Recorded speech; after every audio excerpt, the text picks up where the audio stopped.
გორში 9 აპრილის სახელობის სკვერში ტრადიციულად გარდაცვლილთა სულების მოსახსენიებელი პანაშვიდი ჩატარდა, რის შემდეგაც გაიმართა ღონისძიება, სადაც შეკრებილებს სიტყვით მიმართეს სხვადასხვა სფეროს წარმომადგენლებმა.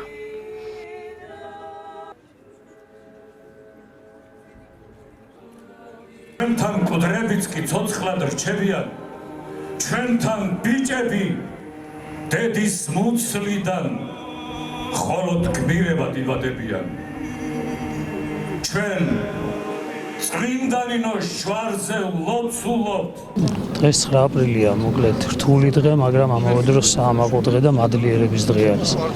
დღევანდელ დღეს კარგი სიტყვები არის ესეთი ილია მართლისა, რომელიც იძახის, რომ არა საკუთარი თავი უნდა გიყვარდეს სამშობლოში, არამედ სამშობლო უნდა გიყვარდეს საკუთარ თავში.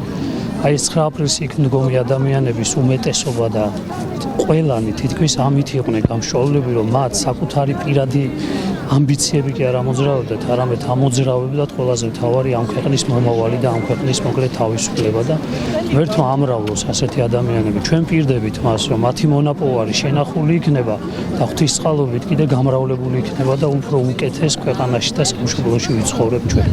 რავალს და ეს წარი დღევანდელ დღეს და ხსოვნა არ მოშლიყვეს იმ ადამიანების მოკლედ იმ ღვაწლისა, რომელიც გაწიეს ერის წინაშე. დღევანდელი დღე არის ძალიან მნიშვნელოვანი თითოეული ქართველისათვის, თითოეული საქართველოს მოქალაქისათვის, იმიტომ რომ დასაბამიდან ჩვენიერი ქართველი ხალხი ყოველთვის იყო მშვიდობის მოყვარე, იყო დამოუკიდებლობის, თავისუფლების მოყვარე.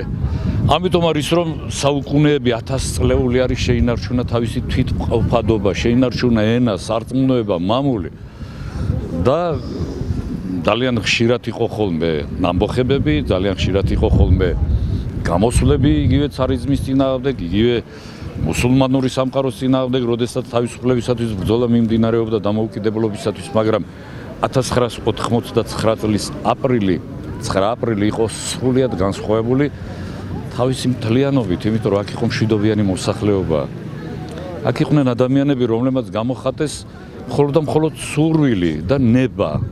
აი ეს ძველი დაგროვილი შინაგანი ენერგია, მაგრამ სამწუხაროდ მოხდა ის, რაც მოხდა, დაიღუპა ხალხი, დაიღვარა სისხლი, მოიწამლა თბილისი და რა არის იცი საინტერესო, რომ ქართველი ხალხი ცეკვა თამაშით დაუპირისპირდა ამას, სიმღერით შეხვდა იმ ტანკებს, იმ ჯავშან ტრანსპორტიორებს.